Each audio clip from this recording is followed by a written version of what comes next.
and I think we will make a start because Venus, who is our speaker for this evening, I know that she has an enormously fat file of photographs. And I thought, oh my gosh, I don't know if you're going to get through all of them in one session. So I'm sure there'll be a selection. Anyway, most of you know Venus, but just to say a few words about this evening's program, Venus is actually May's cousin. And as we've just heard, these wonderful acts of service seem to run in that family very easily. And also Venus, I know you might be a wee bit embarrassed about this, but recently Venus was awarded an honour from the Queen at Buckingham Palace. Yes. And I'm just wondering, was it community services? Did it say specifically what it was for, Venus? Would you tell us? Well, with all humbleness, I know. Still don't know. We ran a children's educational program for several years here, which was called Peacemaker Club, and it was open to children of all faiths and backgrounds and nuns and so on. So service to the community. And so it was most properly and royally recognised. So that was a lovely thing for you and your family and the Baha'i community in general. So anyway, Venus also has had the most amazing experience, and I am deeply envious of this, Venus. That you had the time and the wherewithal and the facilities and everything to visit. Is it 6 of the temples? 6 of the temples, which are dotted around this wonderful world of ours on the earth. And that's what we're going to hear tonight. So I'll hand it over to you now, Venus, and if you'd all be on mute, and then we can ask our questions later. Yes, please. Yes, thank you so much. I'll try and share screen. Thank you very much, Janet, and thank you everyone for being here. They are literally sort of my journey, which is, so it's not really what usually happens here, you know, an academic presentation or a research paper or something. So it's very much a humble travel presentation, which I thoroughly enjoyed and was inspired, and I do hope that you can taste some of that fragrance. Now I'll try and share the PowerPoint. This is the first time I'm actually sharing the presentation. I usually have a helper to do that. So please tell me from the beginning. We're going to go. So is that visible to everybody? Okay. Now I'm not an expert on any of the temples. It was literally a sacred journey. And I'll tell you the background, and I'm still not sure why I took this on, but you know, maybe this will make it clear that what happened. So around the world in 6 houses of worship. So yes, I was saying that I'm not an expert on the actual, the sort of the history of each of the temples, and this is, each one will take, you know, almost a whole day to actually describe the history behind it, the inspiration, and how it was built really out of sacrifice. Each one of them was made out of sacrifice of so many friends. It wasn't a pilgrimage, so some of you may know that there are the shrine of the Bab and the Howla in the Holy Land, and those are places of pilgrimage. So that is when a person will undertake that sacred journey to visit and pray at those shrines. So the houses of worship are a different institution, which we'll come to in a minute. Has anyone been to any of these houses of worship? May, and I know Lindsay has been, and Beto, wonderful. So some of you would have had the bounty of seeing some of these, and please add any comments you have. But we'll try and be swift because, you know, we're literally going around the world in, you know, maybe half an hour or something. And tonight, Janet asked me about, did I buy a fridge magnet from any of these places? And also, so this is the other thing, that actually there is nothing for sale in terms of, you know, knickknacks and so on. But each house of worship has an annex, which includes a library and a bookshop. So I did purchase some books. So I've kind of had the bounty of had the Baha'i influence in my life. And one of the things in the Baha'i writings, which really has continues to touch me, was the first quotation that the earth is but one country and mankind its citizens. One of the writings of Baha'u'llah, which is just such a beautiful, beautiful aspiration to sort of have in our lives. And the other one is that all mankind are flowers of one tree and flowers of one garden. This was actually the work of one of the Peacemaker Club participants a few years ago. I just thought it was such a beautiful thing that was done. Now, I wasn't to test these quotations, but I know that these things are true, and I have seen it in our communities, that we treat each other with love as flowers of one garden, fruits of one tree. But is that true all over the world? So that was really my quest. And I just needed to kind of prove to myself. I knew it was true in a way, but I needed to see some more evidence of that. And so what better way to do just to travel, and what better place for me to visit than the houses of worship? Because I think by the time we get to a certain age, we kind of might have seen enough of other historical and cultural and natural places that for me, it was enough, and I needed to see these sacred places. Now, the houses of worship, their name is from Arabic word, which means Mashriq al-Askar. So what we use for a house of worship is a Mashriq al-Askar, which translates literally from Arabic to English, the dawning place of the praise of God. Now, these bullet points are from the writings, Baha'i writings, which explain the purpose of a house of worship or a Mashriq al-Askar. So it is considered to be a very unique concept, and I hope that you get some feeling of that, some appreciation why it is such a unique concept, which is not just a building, it is a concept. It's a collective center of society to promote cordial affection, to bring about unity, open to all the inhabitants of a locality, irrespective of the religious affiliation, background, ethnicity, or gender. And I love this other one. It's a haven for the deepest contemplation on spiritual reality and foundational questions of life, including individual and collective responsibility for the betterment of society. So it really gives us a responsibility to actually visit some of these places, but actually use our visit as a stepping stone for improving our lives and the lives of others. And again, it is open to men, women, children, and youth. They are held in its embrace as equals. Such beautiful, beautiful aspirations for each of these houses of worship. The other reason for a Mashriq al-Askar, I wonder if somebody could read this for us. Marian, sorry, Jan. Yeah, a sacred space, Mashrika Ashka, the dawning place of the praise of God. Gather ye together with the utmost joy and fellowship, and recite the verses revealed by the merciful Lord. By so doing, the doors to true knowledge will be opened to your inner beings, and ye will then feel your souls endowed with steadfastness, and your hearts filled with radiant joy. Baha'u'llah. Thank you. So we'll come back to this again, this idea of coming together with utmost joy and fellowship, but for a purpose. So our inner eyes are opening and we feel our souls endowed with steadfastness. So another reason for a Mashriq al-Askar, maybe Janet, if you'd like to read this one, please.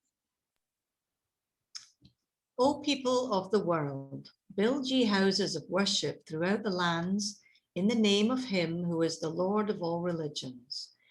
Make them as perfect as is possible in the world of being, and adorn them with that which befitteth them, not with images and effigies. Then with radiance and joy, celebrate therein the praise of your Lord, the most compassionate. Verily, by his remembrance, the eye is cheered and the heart is filled with light. From the Kitab. Thank you. So this is by Baha'u'llah in his most holy book. Thank you very much. So the reason that there are nothing to buy, and there's actually very little inside each of the houses of worship apart from chairs and flowers, is because Baha'u'llah said, make them as perfect and adorn them with that which befits them, not images and effigies. So we've been advised to do that. So the journey, so started from Little Dumfries here to London to New York, and I'll explain why. There isn't a house of worship in New York, but it's a very special city. Then from there to Chicago, where there's a house of worship, to Panama City, there's another house of worship, to Santiago, and then via Los Angeles, where there are family members, back to London. So that was the first leg. And then the next leg was to Sydney, and then Apia in Western Samoa, and then home. Now, how many houses of worship is that, for those who know where they are? So 1, 2, 3, 4, 5, but I mentioned 6. So you might criticize me being a maths teacher, not being able to count. However, I had already visited the one in Germany a few years earlier with my daughter. So this is familiar, which we had beautiful experience visiting this house of worship, which is near Frankfurt and Langenheim. And also a beautiful bookshop there with lots and lots of books in German as well as in English. So we're going through this in very swiftly. So New York is considered by Baha'is as the city of the covenant.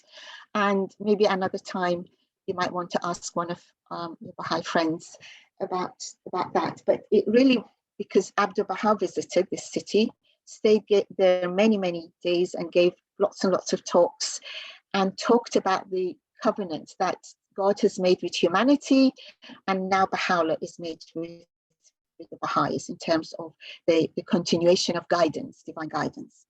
Now, for those of you who've been to New York, it's a city of contrasts. So I always sort of noticed men working in extreme heat, doing manual work, high-rising buildings. My hotel was here, and there were homeless people all over the place. This was in the center of New York. So I find that really, really sad in some ways, well, in many ways. However, after Baha visited this city, there's a whole book about his visit and his talks. So a must-read book. So I had this book as my companion while I was in New York, and reading some of the talks Abdul Baha gave while he was there. There's a beautiful Baha'i center in the very central part of New York near Washington Square, which was open to visitors. So this was the lady who showed me around. And this is a famous musician, Dizzy Gillespie, who worked very hard for race unity, or race amity, as it's called by Baha'is. So there was a lot of work going on by the Baha'i community in New York in bringing the races together using jazz and other artistic talents. And for those who know about Julia Thompson and Khalil Gibran, who again met Abdul Baha while he was in New York, this is the house. This is the house of Julia Thompson. It's owned by somebody else now, but it's literally opposite the Baha'i Center of New York. So hopefully one day it will be, we might be allowed to visit. But some very interesting talks and encounters happened in this house while Abdul Baha was there. So one of my endeavors was to actually, again, not to test, but to see how these encounters, these friendships can happen with complete strangers. So this lovely lady, Alex, was beside me on the plane to New York. We chatted very, very little until the last 5 minutes. I think she must have been very sleepy. But suddenly she woke up and we started talking. The plane landed and she said, well, we must meet up while you're in New York. Because I said, I'm just there on my own. So we did meet. We had coffee together and we're still in touch, and a lovely. So that was a very interesting. So strangers are really friends that we still don't know. We're just waiting to meet them and say hello to them. So from there, the next destination was the Windy City of Chicago, which is where the House of Worship for North America is based.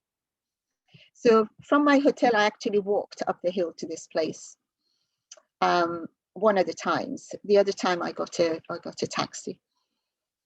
So it's called the Edifice by the Lake in the tourist part of because all these houses of worship are places of beauty, conservation, and it's in the tourist guide of the places that they're based in. So this was one of the earlier Baha'i centers. It was built in completed in 1953. It started in the 1920s, or the cornerstone was set actually while Abdul Baha was there in 1912. However, it met with the Depression and the Second World War, or the First and then the Second World War. So it took us some time for it to be completed. So as we get nearer, we are welcomed to the House of Worship, a place for prayer and meditation. Now, these places are open to everybody. Sometimes there's a person at the door, sometimes it's just you walk in, and there are no sermons. There may be regular devotionals, like on a Sunday, but nobody gives a sermon. It's really a set program where people read prayers or choirs. And I think some of us have been going to them on Zoom recently, and there are some beautiful, beautiful devotionals that come from there. So they are considered, all these houses of worship are considered a gift for all humanity. And we're reminded that members of the Baha'i faith built this house of worship as a gift for all people. It is a shared meeting place, a spiritual haven, and sacred space for prayer, meditation, inspiration, and open to all. And again, in case anybody was doubting this, so just an aside, I had to promise to my family that I would use Uber for my taxi rides from place to place. And it's amazing how many interesting Uber drivers you meet. So the one that took me here one of the days was a very interesting older person who had lived in England, but was an American engineer. And he said, oh yes, I go there every Wednesday for my meditation. I thought, wow, amazing, how amazing. So that was evidence that these places are actually open to all. They are welcoming all religions. And these pillars, which are amazing, amazing artwork, they have writings and symbols of all religions on them. And it's like the first interfaith sacred space, really, that considers all religions coming from the same God. It's first time for humanity to have this understanding, and it's now set in stone that that's the case. Now, we're not meant to take photos inside because there are sacred edifices and a place for meditation and prayer. So I won't have any photos from inside of any of these. So that's why there's mostly people outside. Again, this was a lovely family who had cycled all the way from outside Chicago to come and visit here and have a moment of peace and contemplation. What we have inside, there are 9 entrances. And then inside, there are 9 plaques, each with a beautiful quotation. So, which again, one can read those some other time. And they're all about oneness of humanity and the promise of Baha'u'llah that he will bring peace on earth. So they are open in the evenings.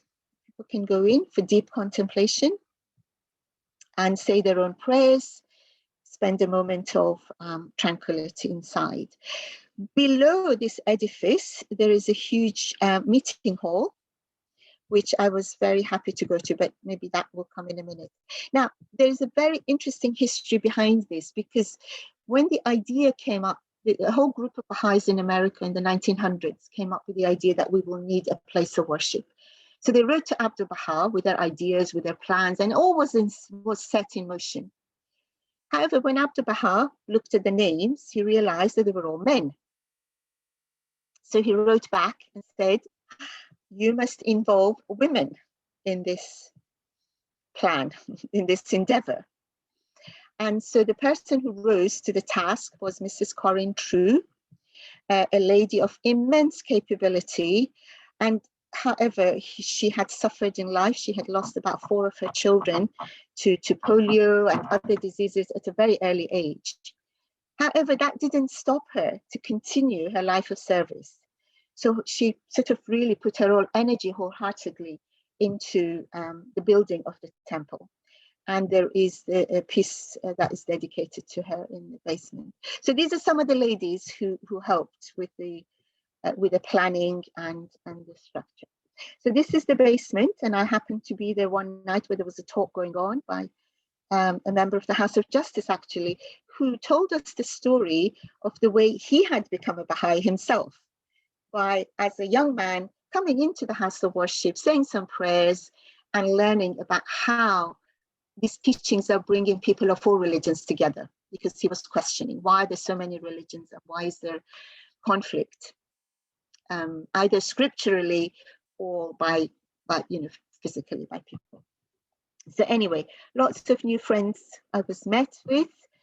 And again, I had contacted Marianne. This is Ellen, the lady who organizes the devotionals on Zoom at the moment, Ellen. And this is her husband. And now the names have gone out of my head. This is Ed, Price, Ellen Price and Ed Price. Now, those of you who've watched the Gate film, the movie about the life of the Bab, might know the name Ed Price. So he was the person who initiated that film about life of the Bab. Most humble man. When they realized, because for wherever I was going, I would contact the Baha'i community there. And so I contacted Ellen, and she said, well, we have a little gathering on this evening. Would you like to come?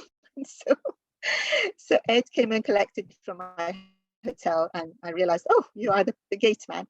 And literally every person was from a different country. It was unbelievable. And we were sitting in friendship and amity, discussing the role of prayer and meditation in the House of Worship. So it was a beautiful gathering. So I think we're moving, before we move on, here's the bookshop, which is beside the House of Worship in Chicago. We're still in Chicago. And the books of our dear Jackie Mehrabi. There was all on display and for sale.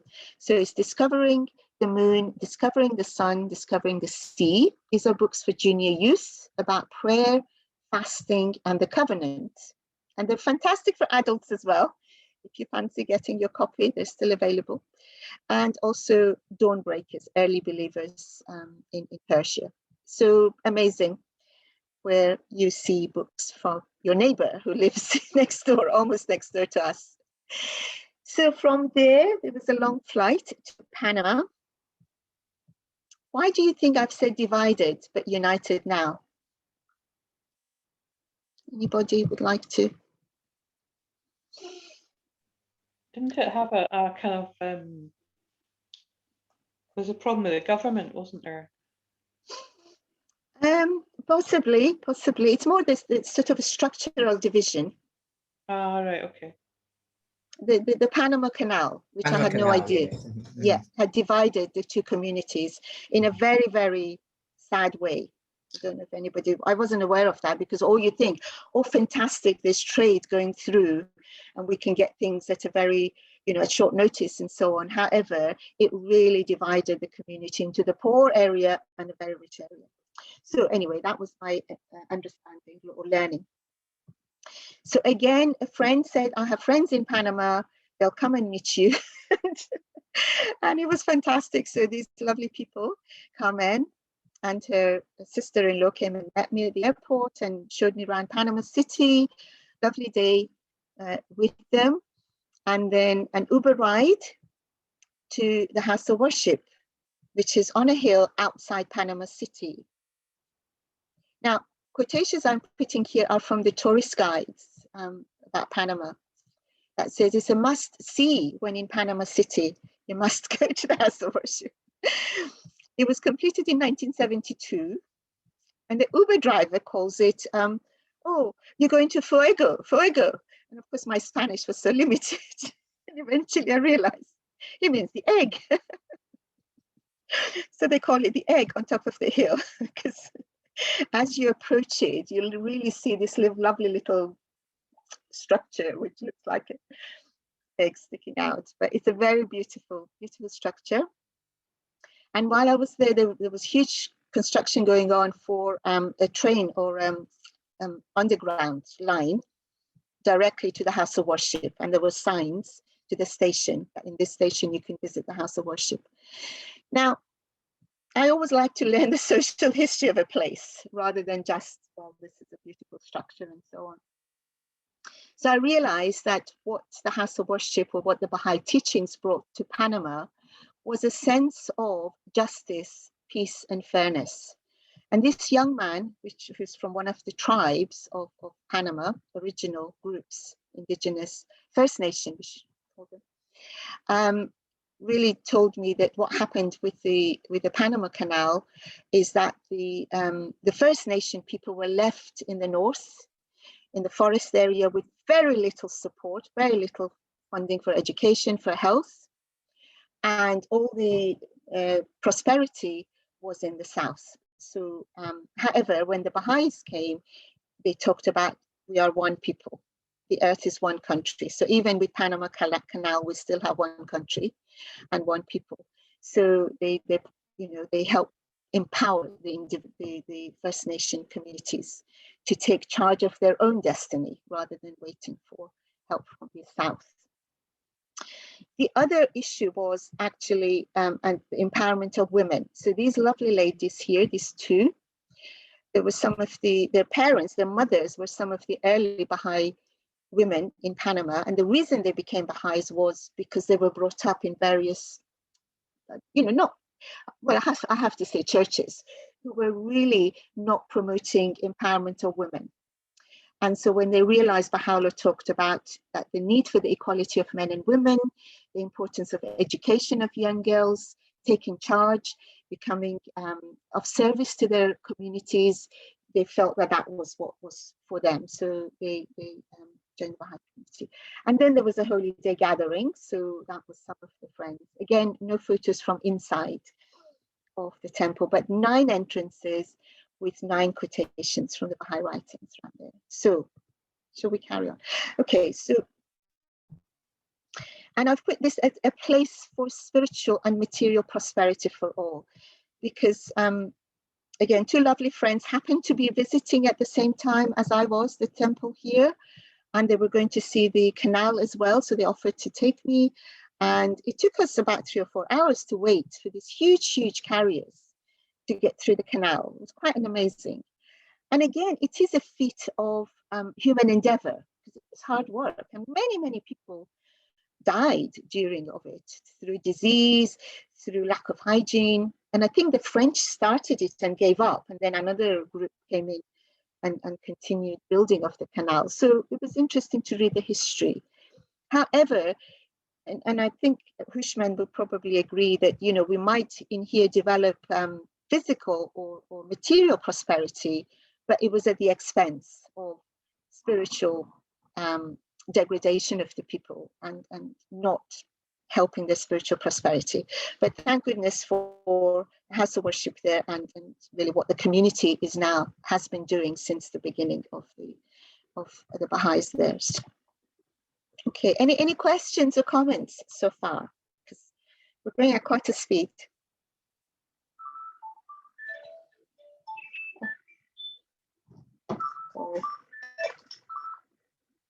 Sorry.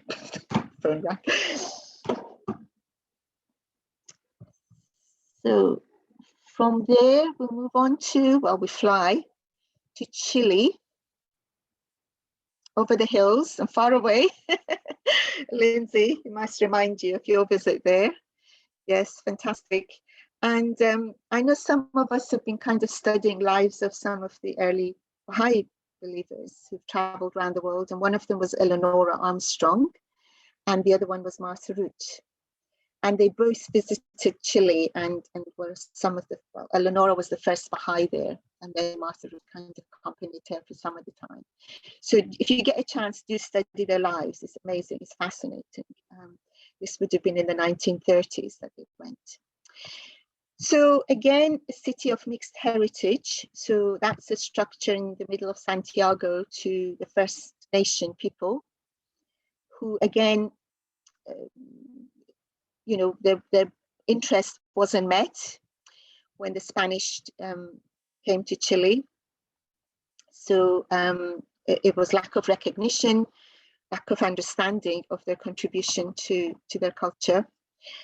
And this is in the taxi going towards this beautiful structure, which is at a distance. I don't know if you can see, I should put an arrow there. You can just see it from a distance outside Chile. So I was there in the summer, but because it was the Southern Hemisphere, it would have been their winter. So we had to be in really warm clothing there. And this is inside my Uber taxi. And so the house of worship there is called House of Adoration, or Casa de Adoración. Casa de Adoración, beautiful word for it, House of Adoration. And this lovely lady who was the Uber driver, Rosanna, took me to the temple. There's an amazing huge car park at the bottom here, and said something in Spanish. And I thought she said, well, thank you for your service and so on. And we said our goodbyes. And I went to walk up the steps. Well, I kind of looked around and was taking photos. And then I noticed this lady going up the hill too. So this is Rosanna going up. So whether she was a Baha'i or she was a regular person who went there to pray and meditate, I still don't know, because my Spanish was so limited, but non-existent. But it was lovely that we accompanied each other to go inside the house of worship and say our prayers together in a way. Different languages, different cultures, but we were united in our prayers. So this is the most recent house of worship, completed in 2016. And our dear Lindsay had the bounty of being there for that opening. So that was fantastic that you had that bounty. And again, please, do go and visit if you can. It's a place for deep contemplation, as it said in the writings we read. This is at sort of about 5 o'clock in the evening, where the sun goes down and the lights come on. And it's literally temple of light. I'm sure Lindsay would have said, those who attended, the way that the architect came up with a design and the type of material that he wanted to use. So he's written a book, or the architect company have written a book called Embodied Light, the Baha'i Temple of South America. So this is by Hariri and Pontariri Architects. It was a beautiful, huge coffee table sized book, which I would have loved to have had a copy, but it was just too big. But it really, it sort of moved my heart when I was reading the Siamak Hariri's account of how he came up with this inspiration. Very, very moving. So it is a very new edifice in Santiago. It is a bit far away from the city, but it gets thousands of visitors almost every day, thousands. And they have guides, and they were permanently short of guides. Although you don't need guides to go in, but they had to limit the numbers going in because there are so many that the temple can contain. So at the bottom of the stairs, there is a guide who tells you a little bit about the background to the house of worship and the Baha'i view of prayer and meditation, and how we don't pray loudly in here. It's very much a private prayer. We don't take photos, and basically we show respect and reverence. There were people with families, young children going in there, and children were sitting as good as angels. I think the atmosphere just created such a feeling in them that they just wanted to be there quietly and take it all in. So again, there was a feast, a 19-day feast, and some of the Baha'is invited me to go along. I go to a place not knowing a soul, and you end up with a huge circle of new family there, which is just incredible. And I don't know if any of the friends from Glasgow know this young man. He used to live in Glasgow, but now he's married to a lovely lady from in Santiago and lives there. I think there it is, this one obviously sitting beside him. So, and that lady was just beautiful. She was telling me about how she was learning about Baha'i faith and how much her heart was moved by the teachings and the prayers. So it is a place, again, to contemplate life, the universe. This is the view of the city from the grounds of the House of Worship, and it was just amazing to see that. Lindsay, did you want to add anything to this? No, perhaps later. I think you're doing wonderful. Okay. All right. Your flow. Two more places to go, and then. So this is the second leg, which is Australian Sydney. And again, for those who know of Clara and Hyde Dunn, they were the first Baha'is who went to Australia from California. They went there with almost just a dollar in their pocket. And after 100 years, now we've got the centenary of the establishment of the Baha'i faith in Australia. There's a huge, huge community. So they're really the foundation of the community in Australia. However, the House of Worship there was completed in 1961. There's a beautiful garden that we sort of walked up the way to. And then there's the model, which is very beautiful, and lovely, lovely flowers, abundant and fragrant garden. So this House of Worship I visited with my two little nieces who joined me from New Zealand. So we met at the airport. But there is a beautiful quotation here. Would somebody like to read? Okay, I'll read it. Thank you, Lindsay. Oneness of mankind implies the achievement of a dynamic coherence between the spiritual and practical requirements of life on earth. This indispensability of this coherence is unmistakably illustrated in this ordination of the Mashaqalajka, the spiritual center of every Baha'i community, the Guardian. Thank you very much. So the Guardian, continuing the line of the Covenant, was the great-grandson of Baha'u'llah, who was appointed as obviously the Guardian of the faith, and his writings kind of form the abundant Baha'i writings that we draw inspiration from. So he talked about oneness of mankind, and these Mashaqalaskars are indicative of this oneness of mankind by their structure: 9 doors, 9 entrances, the acceptance of all faiths and religions, and how they empower individuals to act in their communities. So it's not just prayer meditation, but it's the service that follows afterwards. Thank you very much. So when we visited, it was myself and my 2 nieces there, very quiet, very beautiful. And we were just sitting in these benches saying our own prayers. And this is my niece called Farah. She was 10 at that time. And she suddenly got up and went to the podium here, not podium, but this place where people might read their prayers, and started saying her own prayer, which was just so much amazing, heartwarming that, you know, she decided to do that herself. So it was a beautiful gesture that she did. So now, again, some of you might have seen the devotionals that come from the House of Worship on Zoom. You know, I have people standing here saying prayers, or a choir. There's a beautiful choir from the House of Worship as well. So then again, a friend had said that they've got family in Australia, in Sydney, and they can meet with us, and they did, and invited us to a lovely feast. Well, this is what we call the 19-day feast, which is the pattern of Baha'i life. So we happened to be there at that time, and that was beautiful. So if somebody else would like to read this one. I can read. Thank you. I charge you all that each one of you concentrate all the thoughts of his heart on love and unity. Abdul Baha. Thank you very much. Thank you. So again, if I needed any evidence, that was just provided in each place. This concept of, you know, complete strangers, we feel we are part of the same family of humanity, and respect and treat each other as such. So last one, in the midmost heart of the ocean. It's literally in the middle of the ocean, Western Samoa, and the Apia, which is the capital. So a very scary flight, but we got there. I know May might understand, having lived in St. Vincent, going to these islands. It was incredible, really amazing. So from Sydney, I flew to Apia. And again, taking with me this beautiful, beautiful quotation. Somebody like to read this one? I can read.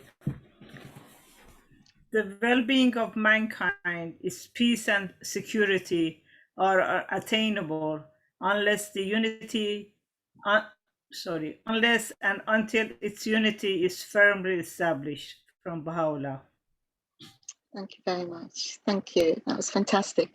So, so this also was quite applicable in Samoa, because again, there was this material, the coming of material prosperity, but there was still a lot of divisions amongst the people in terms of churches and tribes and groups and so on. Although, you know, there was movement in coming together, but there was a sense of various divisions that I noticed. So, but beautiful airport, but every so often flights get cancelled because of technical issues and so on. And I was welcomed by this lovely lady called Mercy at my bed and breakfast, and she provided me a beautiful Samoan breakfast, which was very, very tasty. And she spoke very good English, so we were able to communicate and get to know each other. So somebody else would like to read this? However, though world unity is possible, nay, inevitable, it ultimately cannot be achieved without unreserved acceptance of the oneness of humankind, described by the Guardian as the pivot round which all the teachings of Baha'u'llah revolve. And that's the Universal House of Justice. Thank you very much. Thank you.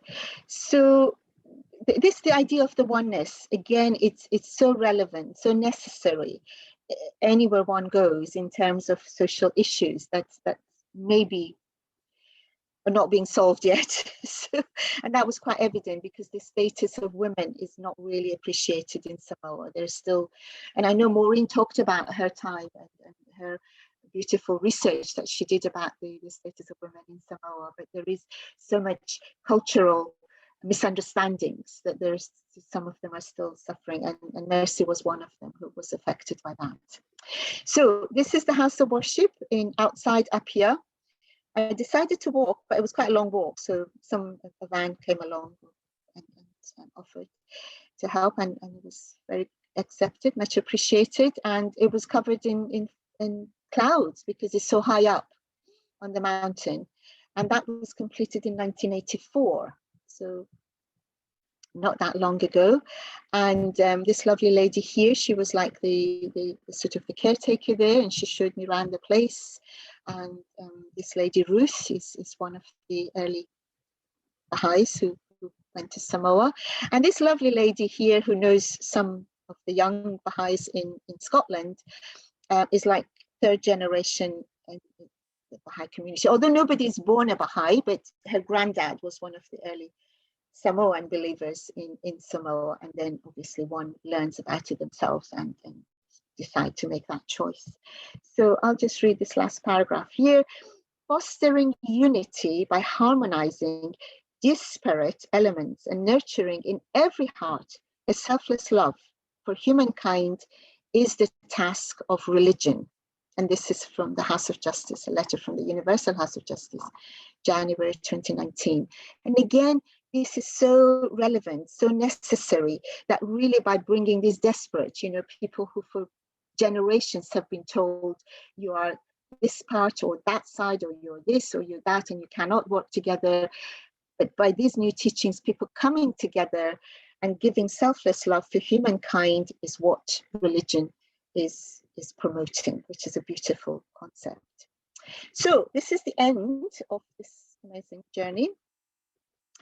And what was my learning?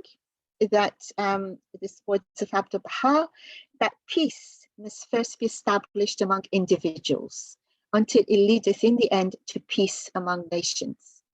Wherefore, O ye Baha'is, strive ye with all your might to create, through the power of the word of God, genuine love, spiritual communion, and durable bonds among individuals. This is your task. So, and this is really for everybody, I think, although Abdu'l Baha spoke to that, but this is for everybody. We need more and more of us to continue to create these stronger bonds of friendship amongst individuals until it becomes the thought of others and the action of others. And for that to happen, there are two new ideas, which is this developing a new way of thinking, reconceptualize our thinking, and a new pattern of activity and a new pattern of life, which really these neighborhood conversations have been guiding us, have been exploring these the last year or so. So thank you very much for the organizers for helping us with that. And just to finish this off, to say that one doesn't have to travel around the world to go to a Mashrab al-Askar. There are many local Mashrab al-Askars in Scotland and around the world, in our homes, in our gardens maybe, and they fulfill the same purpose. So although I had the bounty of those travels as an individual endeavor, we don't have to go very far because these devotional gatherings could happen in our own locality and neighborhood. So with somebody who hasn't read, I don't know who else is here. Can I read that? Please, Yeah. Ishmael. Okay. Yeah, so where is your nearest Mashrab al-Askar? The dawning place of the praise of God. Gather you together with the utmost joy and fellowship and recite the verses revealed by the merciful Lord. By so doing, the doors of true knowledge will be opened to your inner beings, and ye will then feel your souls endowed with steadfastness and your hearts filled with radiant joy. Baha'u'llah. Thank you very much. Thank you. That's fantastic. So I know with Zoom, we can really go anywhere for that. So thank you very much for letting me share these sacred journeys and encounters. And sorry it took so long. But No, that's fine, Venus. That's fine. Absolutely. A whistle stop tour. Wonderful.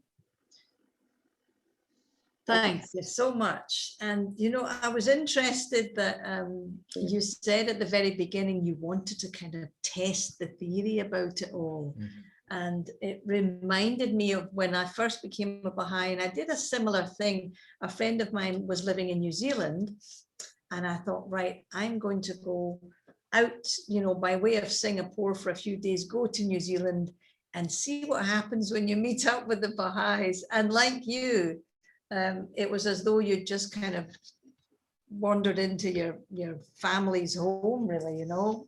It was all very good. Anyway, so wonderful.